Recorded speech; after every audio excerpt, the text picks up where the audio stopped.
Vem comigo, que agora a gente vai descobrir o que te impede de crescer. Já pensou nisso? Eu penso muito, viu? E para falar sobre esse assunto, Valdeci Carneiro, que é psicólogo e hipnoterapeuta. Seja muito bem-vindo, boa tarde. Boa tarde, Gisele. Bom, você é psicólogo e se especializou em hipnoterapia, certo? Sim. A gente estava conversando aqui nos bastidores antes de começar sobre a hipnose. Eu falei que eu adoro, né? Porque essa coisa do subconsciente, enfim, é uma coisa que eu gosto mesmo. Eu leio tudo que eu vejo. Mas vamos lá, você que é o especialista. O que impede a maioria das pessoas a crescerem? Gisele, o que impede geralmente as pessoas de crescerem são crenças disfuncionais, um sistema de crenças conflitantes e medos. Geralmente medos exacerbados, né? Aqueles Todo medos mundo que tem tomam medo de conta. alguma coisa, né? E, por exemplo, medo não né, coragem, na verdade, não é a ausência do medo, né? Que tem alguns medos que paralisam, não deixa a gente prosseguir, não deixa a gente fazer as coisas que a gente tem que fazer, e outros nos protegem, porque ele existe para proteger a gente mesmo, Sim, né? na verdade o medo, ele é algo que é funcional para nós. Enquanto ele é funcional, tudo bem. O problema é que quando esse medo cresce muito, nós temos o medo como algo instintivo. Agora, imagine que quando esse medo já não tem nenhuma função na sua vida. Por exemplo, um medo de barata. O que tem instintivo nisso? Mas verdade. Mas eu tinha uma prima, gente, é que eu não tenho esse medo, mas eu já vi um rapaz uma vez tinha um medo de galinha. E era medo real, assim, juro, ele ficava apavorado, subia, eu ria, mas assim, depois eu entendi que era sério. A minha prima, ela tem muito, assim, não é medo, ela tem pânico de barata. Eu não sei de onde veio, o que vem, enfim, mas ela tem pânico real de barata. A gente pode até arriscar dizer do que vem, mas veja assim, do medo da galinha. Nós temos medo de galinha, tem pessoas com medo de borboleta. Sim, gente, passarinhos de onde vem? Da pequenos. infância?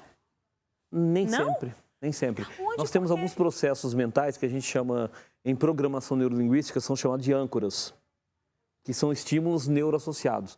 Quando duas coisas acontecem ao mesmo tempo, o nosso cérebro entende que as duas têm o mesmo valor. Por exemplo, a história da galinha. Vamos lá, eu vou falar da barata para ficar mais fácil. Da barata primeiro. Então vamos lá. Uma das pessoas que nós atendemos, quando eu dei um comando para que ela fosse, para a mente levar ela para a cena que queria ressignificar aquilo, ela viu uma cena do enterro. E quando ela olha para o enterro, para aquela cena, o caixão baixando, ela olha naquele monte de terra, um monte de baratas andando. Gente, então, faz barata sentido. igual morte. Entendi, associa. O cérebro associa tudo o tempo todo. Esse é a grande chave do nosso aprendizado. Nós aprendemos realmente muito rápido, porque o cérebro ele associa, generaliza muito rápido. Então, o medo, as fobias, elas são realmente a prova de que o nosso cérebro aprende muito rápido qualquer coisa. Olha, fiquei impressionada. Medo com morte, é isso mesmo. Mas veja, quem é que vai adivinhar Tem gente que medo de palhaço, não é? Tipo, medo não, pavor, né? Quando eu falo medo, é aquela pessoa que não pode ver um palhaço. É que já é fobia, já é uma coisa exacerbada, desproporcional. Sim. Mas veja, os palhaços, como muitos são mostrados, o que eles têm de cômico mesmo? Quando a gente vê um palhaço ali, que não precisa nem muita pintura e brincando, ok. Mas quando você vê alguém parecendo uma máscara, um rosto estranho, para criança, para o bebê, aquilo lá não é tão engraçado ainda. Eu gosto de palhaço, gente, tadinho dos palhaços. Sim, mas se você tiver isso e ao mesmo tempo acontecer alguma coisa ruim, o Você cérebro vai associar, dela vai ver o palhaço beliscolha quando era criança. Tô brincando, hein, gente? A gente pode falar nada na TV. Um palhacinho que não seja muito bom, né? Não, ainda fizeram recentemente aquele filme, O Palhaço, onde era um assassino, coisas do tipo, Sim, a né? minha filha sabe, 5 anos, sabe o que é isso? Eu não sabia o que era. Aí outro é o Coringa também, né? Que é um palhaço, aquelas bem loucas, mas que é um assassino. Então, você vai ancorando coisas Entendi, vai ruins. associando, né? Quais são os medos mais comuns, assim, você que atende em consultório? O que as pessoas reclamam bastante? Medo de ficar só, medo da pobreza? Qual é o medo mais frequente? Esses que você falou, 2 medos aí, estão naqueles medos que o Napoleon Hill, que foi o cara que estudou a ciência do sucesso... Eu tenho todos! Então, por isso, provavelmente você foi aí por isso, né? Ele falou de 7 medos que impedem o ser humano de crescer. Sim. Entre eles estão aí o medo de perder um amor, o medo da pobreza... Mas os medos que aparecem muito é o medo de errar, medo de críticas. Jura? Medo de errar e medo de críticas? Medo de falar em público, que aliás as pessoas... Na verdade, é o segundo maior, né? Geralmente disseram que é o maior, não o segundo. Jura? Mas eu não concordo, por um único motivo. todos os medos são, em essência, medo de viver e medo de morrer. E qualquer medo, na verdade, é medo de morrer. Se a gente for explorando mais a fundo isso, por que aquela pessoa tinha medo da barata? E quando a gente descobriu, acho que é porque é nojenta, né? Mas ela viu a morte lá. Ela viu uma cena de morte. Então ela tinha medo era da morte, não era da barata. Entendi. Essa barata nunca vai me matar. Mas essa barata foi associada à morte. Tá. Então, veja, o que nós temos é o medo... Então você acredita que tudo que move a gente é pelo medo de morrer, né, por exemplo? Eu digo que todos os nossos medos, em essência, em última instância, eles são o medo da morte. Tá. Agora, o que nos move de verdade, o ser humano ele vive sempre num eixo que a gente fala entre o desejo de ganhar e o medo de perder. Ou fugindo da dor, ou buscando prazer e fugindo da dor. Busca o prazer, foge da dor. Todo o processo de vendas, todo o processo... a gente pode falar até de sedução, é mais ou menos isso. De conquista, é assim mesmo. Buscar o prazer, fugir da dor. Entendi. O tempo todo nós estamos nessa oscilação, nesse eixo, né? Tá.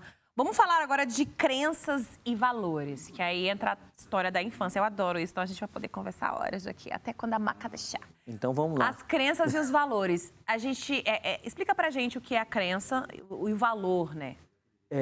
Nosso sistema de crenças e valores é ele que nos autoriza a ser quem nós somos.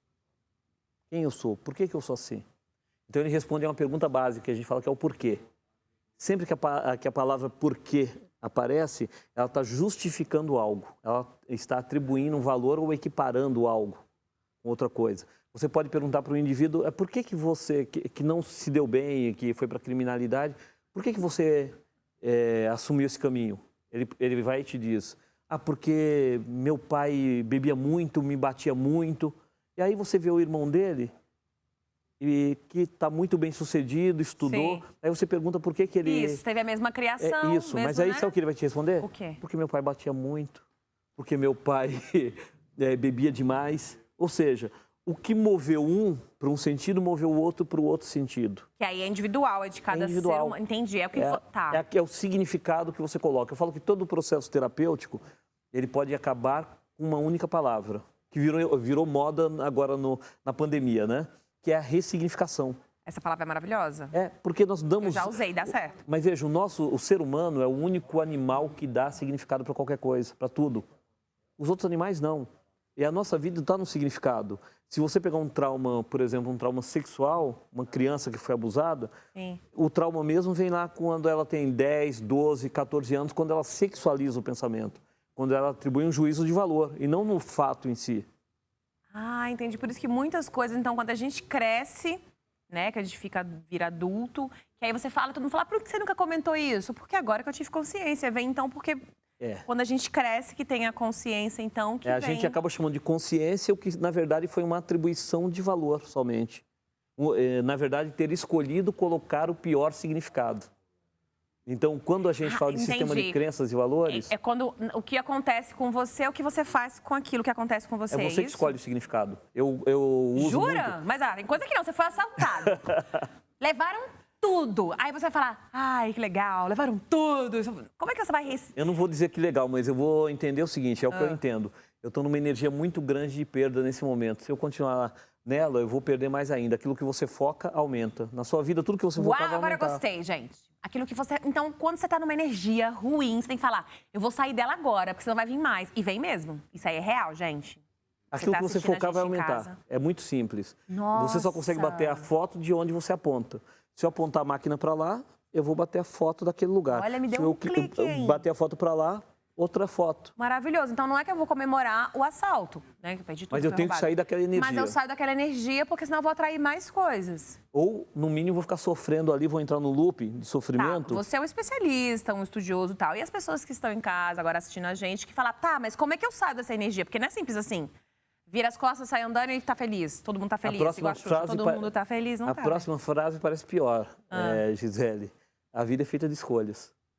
Sou eu que escolho. Por isso que eu te falei que eu posso escolher o significado. Eu falo que a vida é igualzinho ricota. Que gosto que tem ricota? Nenhum. Então, tem que colocar uns temperinhos nela, umas ervas na ricota, que aí fica boa. Tá sem gosto nenhum.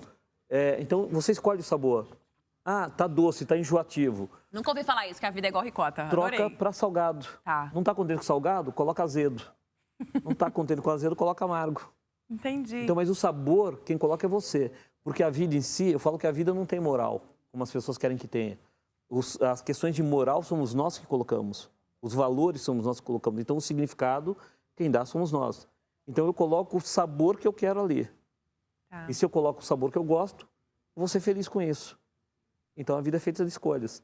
Então, se você escolher os melhores sabores, escolher os melhores significados, você não vai ficar na energia da perda. Gostei. Mas, às vezes, por exemplo, um assalto. O que tinha para aprender ali? Talvez fosse... o que você estava fazendo naquela hora, numa rua que você sabe que é deserta, que é perigosa, e com a carteira balançando na mão? Celular, né, dirigindo. Um colega lá em Portugal, ele falou para mim, eu perguntei, mas e assaltos aqui? Ele falou, não tem. A não ser que você pegue o dinheiro e comece a chacoalhar na mão, na frente do banco, dizendo, eu estou aqui. Você está pedindo para ser assaltado. Sim. Eu falei, entendi, mas porque lá é muito menos frequente. Sim. Mas aqui, a gente vê na rua a pessoa com o celular totalmente desligada, fácil, que uma criança tira da mão dela e depois vai dizer que, mas eu estava fazendo tudo certinho. Entendi. Tudo bem, todos nós queremos ter segurança ao extremo. Sim. Mas uma vez que eu não tenho esse ideal, eu tenho que ir para o real, né? Sim. Não adianta ficar brigando com a realidade. Boa. Quais são as crenças limitantes, as mais frequentes, que a gente costuma ficar ali, ó? Um dos maiores autores do mundo sobre isso, que é o Robert Dilts, da programação neurolinguística, ele separa em 3 categorias as crenças limitantes. São crenças de possibilidade, de capacidade e de merecimento. Capacidade, possibilidade pega a sigla, e merecimento. PCM. Possibilidade, capacidade e merecimento. Tá. Ou seja, se eu não acredito que algo é possível, eu nem vou, eu nem coloco meu time no campo. Tá. Eu não acredito que é possível. Agora, vamos imaginar que eu acredito que é possível, mas que eu não sou capaz. Tá. Então eu vou lá, mas eu jogo meia boca. Assim, estou indo para perder de menos de 10, para perder de menos de 20, né? Gostei, esse aí eu nunca tinha escutado. Agora, eu li muito, hein? Possibilidade, capacidade. E merecimento. Agora, eu acredito que eu posso, que eu sou capaz, mas eu não mereço. Então eu sou uma fraude. Eu não mereço esse resultado. Eu sempre acredito que outro deveria estar no meu lugar. É interessante pensar que a maior parte dos executivos, uma boa parte dos executivos, está nesse patamar. O indivíduo chega no topo, mas ele não se sente merecedor. Então eu vi uma vez uma entrevista do Renato Aragão comentando que quando ele foi contratado pela Rede Globo na época, ele falou que ele não era... Ele falou, mas eu sei contar piada, mas eu não sou humorista. Entendi. Eu sou um advogado, eu não sou humorista. Então, e ele falava exatamente a frase, eu sou uma fraude. Ele falou, eu chorei muito. Então tem pessoas que choram sozinhas, porque elas se sentem uma fraude. Enquanto você não reconhece aquilo que você faz, enquanto você não tira a crença ruim da falta de mérito, falta de merecimento, você vai ser uma fraude. E tirar essa crença? Aí você vai falar, é uma escolha, vou lá e arranco a crença com a mão. Não é tão simples assim. É aí que entra a hipnose, porque, por exemplo, coisas que estão no subconsciente que a gente não sabe que tem, meio que no automático, quando alguma coisa que acontece, você vai por impulso. Aí você fala, nossa, mas eu não faria isso se eu não estivesse agindo por impulso. Isso é do subconsciente, é aí que entra a hipnose? A gente vai armazenando e a gente vai criando um arcabouço muito bonito para isso. Criando o quê? Um arcabouço muito bonito. Arcabouço, gostei. Usar uma palavra bonita aqui. Você viu, gente? Arcabouço. Cria um arcabouço para envolver. Cria toda aquela coisa muito bonita. Nós somos mestres em mentir para nós mesmos. Verdade. O tempo todo. Então, eu crio como se isso fosse a melhor coisa do mundo. Por exemplo, eu tinha uma crença, eu já até fiz videozinhos que estão na internet falando disso. Uma crença que me impedia de crescer, que era muito engraçado. Eu falava, dinheiro não me sobra, mas também não me falta. Ou o contrário, dinheiro não me falta, mas também não me sobra. Sim. O problema é que eu vivia esse mantra.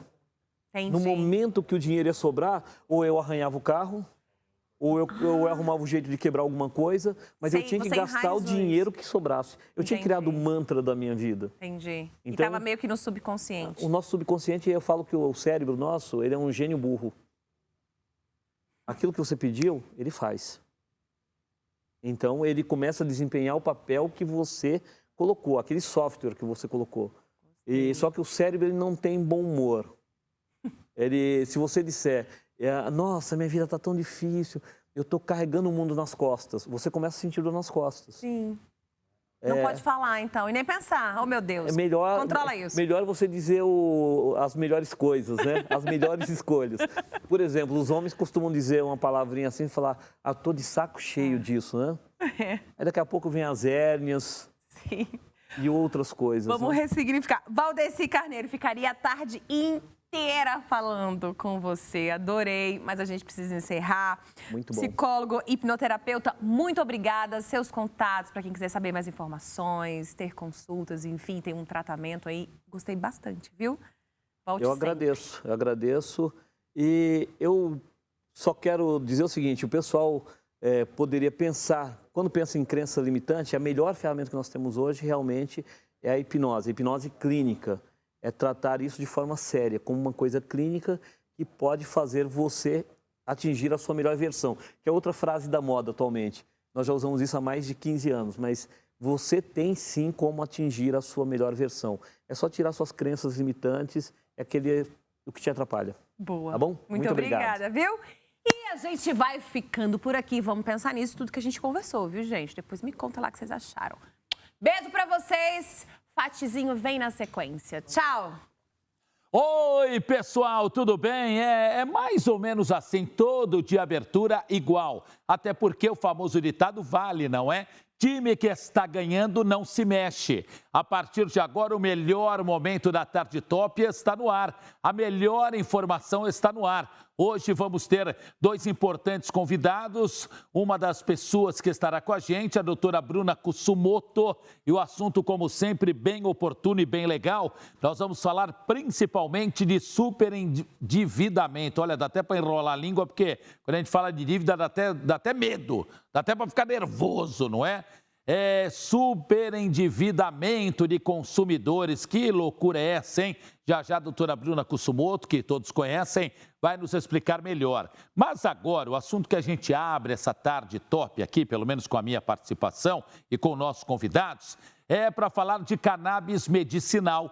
Já abordamos recentemente este tema também, não é? O convidado, o Dr. Enderson Furst, que é presidente da Comissão Especial de Bioética da OAB Nacional.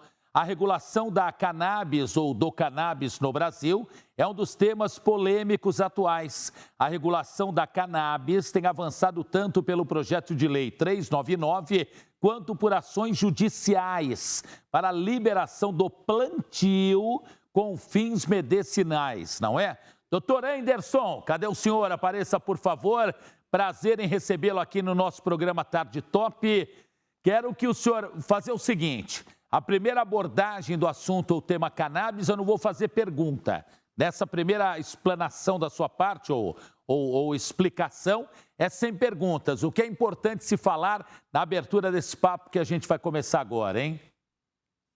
Meu caro Fatioli, primeira coisa importante se falar é que é um prazer estar aqui conversando com você. Muito obrigado. É uma satisfação. E eu queria parabenizá-lo por dar espaço para falar de um tema que não deveria ser tabu e tem sido tratado como se fosse um tabu. Acho que, para abrir a nossa conversa aqui, eu gostaria de dizer que o que nós vamos falar hoje não é de drogas, não é para ficar chapado, doidão. O que nós vamos falar hoje é de tratamento com eficácia comprovada, acho que essa expressão está na moda, inclusive. Sim. É de um tratamento com eficácia comprovada para diversas situações e que já tem protocolos científicos seguros sendo utilizado no mundo todo, inclusive aqui no Brasil, devido aos seus benefícios. Todavia, nós temos alguma questão de acesso a este tratamento. O que nós vamos discutir aqui, Fatioli, é acesso a tratamento. Não é a liberação de nenhuma droga no país. É Doutor, acesso a tratamento de saúde. Qual é, no seu entendimento, a diferença, então, né, entre o acesso ao tratamento e a liberação? Como é que o senhor pode nos explicar ainda mais essa situação? Vamos dar nomes para facilitar. Quando eu falo de liberação, Fatioli, eu estou falando da autorização para o uso recreativo ou, como alguns outros têm preferido, uso adulto, que é quando você vai usar a maconha com a finalidade de se relaxar, se divertir e tudo mais. Não é este o caso.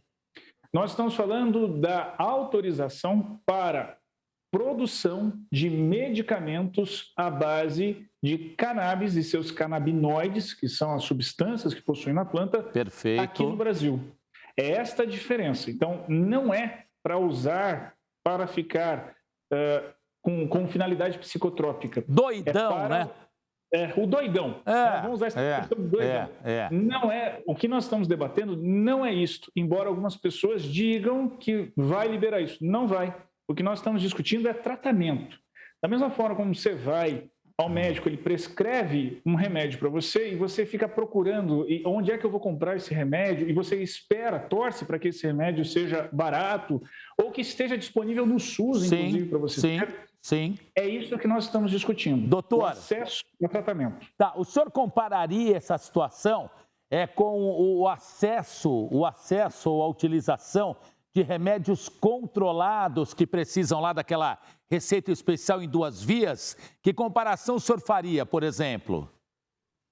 Veja, o remédio de uso controlado, ele causa dependência. E por isso ele é tão controlado assim, Fatioli. Já os tratamentos à base de canabinoides, eles não precisam sequer ser tão controlados assim, porque eles não causam essa dependência. Tá, Qual é a discussão? Qual é o cerne da discussão aqui? Qual é? É porque, para produzir esses medicamentos, eu preciso ter o plantio da planta, da cannabis, para retirar dela os canabinoides, né, que são os princípios ativos. E agora vem o ponto. Atualmente, é crime plantar no Brasil. Sim. Mesmo que seja a indústria farmacêutica. Sim. Será um crime. Sim. O que é necessário fazer se a indústria farmacêutica quiser produzir aqui no Brasil? Importar já manufaturado de fora.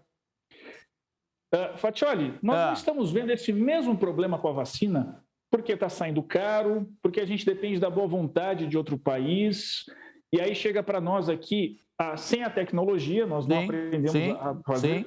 Sim. Pois então, por que neste caso nós vamos também ter que depender do câmbio do dólar, do câmbio do euro, ter que mandar riqueza para fora do país para poder importar o insumo farmacêutico ativo? Não, e outra, não sei se o senhor vai concordar, seria, pelo menos eu entendo que parece ser, vou colocar no condicional, mas quero a sua opinião.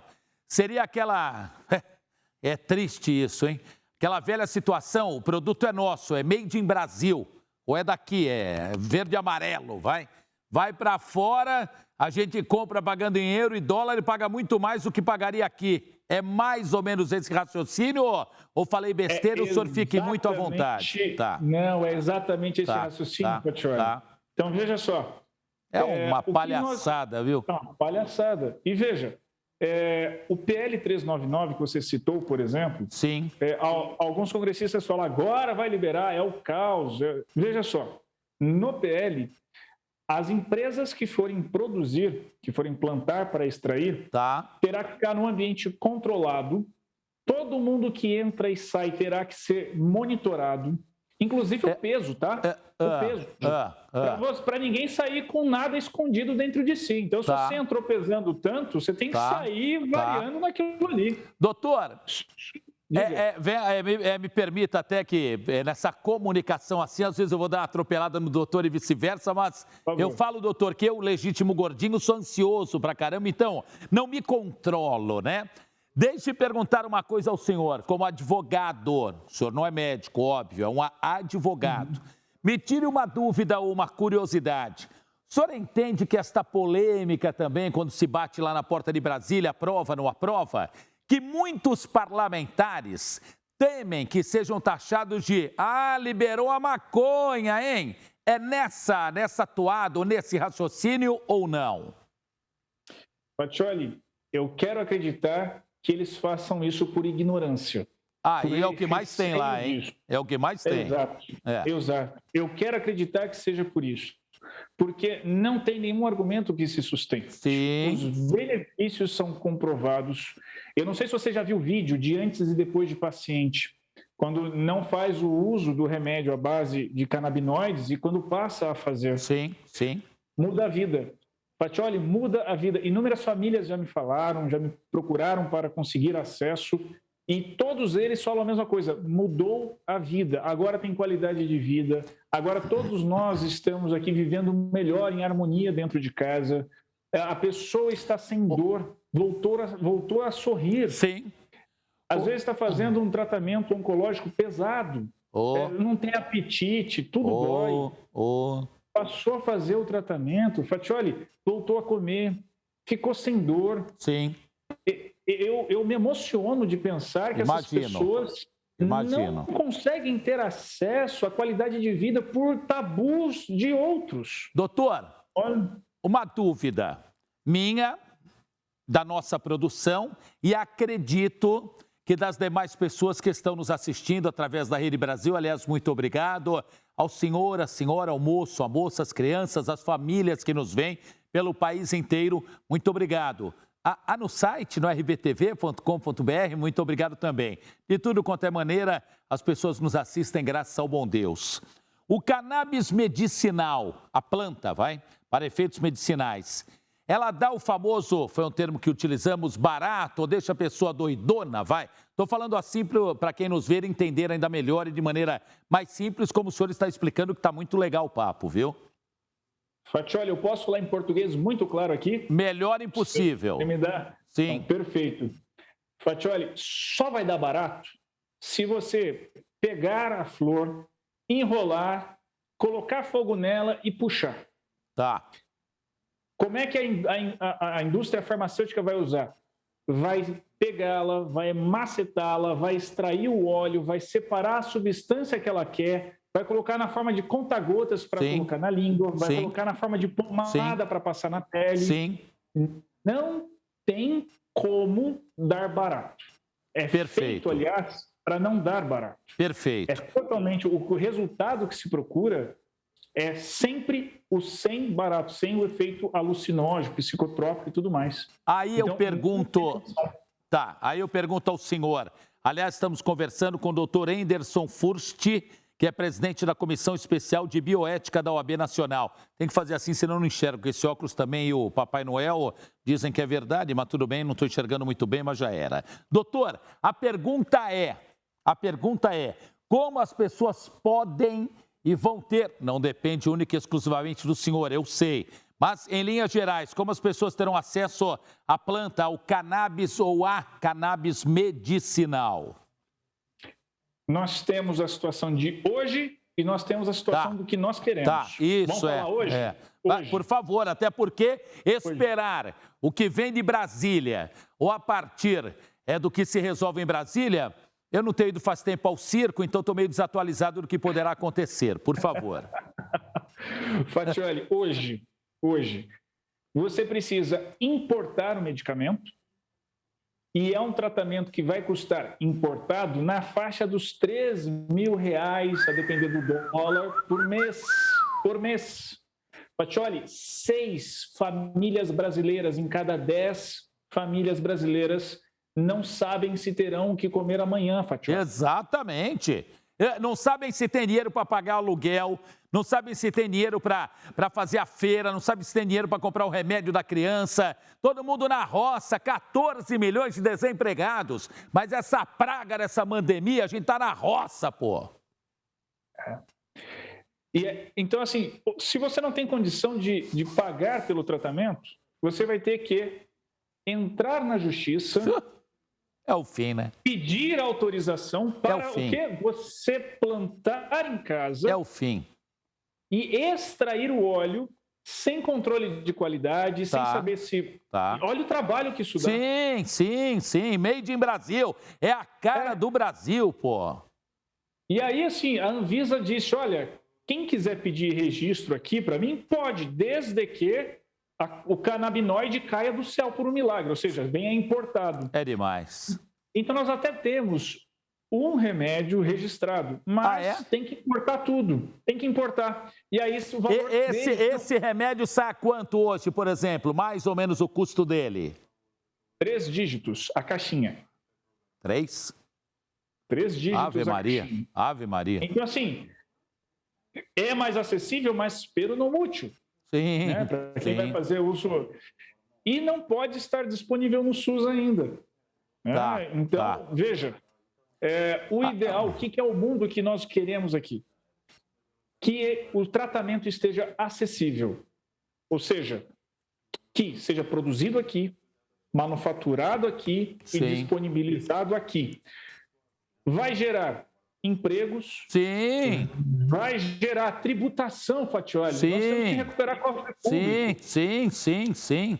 E vai estar mais barato, tanto para as famílias comprarem diretamente na farmácia, na esquina de casa, quanto o próprio SUS poder dispensar aos pacientes que são atendidos pelo SUS, que também fazem uso, precisarão fazer. O real a 1 por 5, a 1 por 6, a 1 por 7 mata qualquer um, pelo amor de Deus. E se falando em real, a gente já está acostumado com a nossa inferioridade numérica, vai em relação às moedas estrangeiras ou pelo mundo afora, né? Doutor Henrique Enderson, é que ele me falou fora do ar, brincadeira, que era para ser Henrique, mentira, eu estou falando isso para enrolar vocês.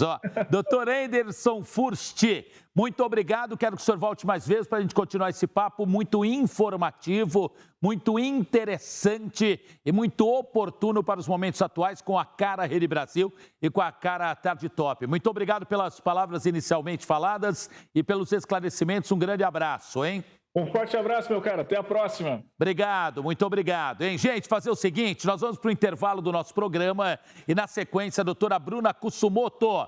Ei, tá devendo? Não? Então tá mentindo. Não vem com mentira para cima do gordo, não. Não vem com que não tem. Nós vamos falar de superendividamento. Até o nome é cumprido. Meu Deus, depois do intervalo, até já.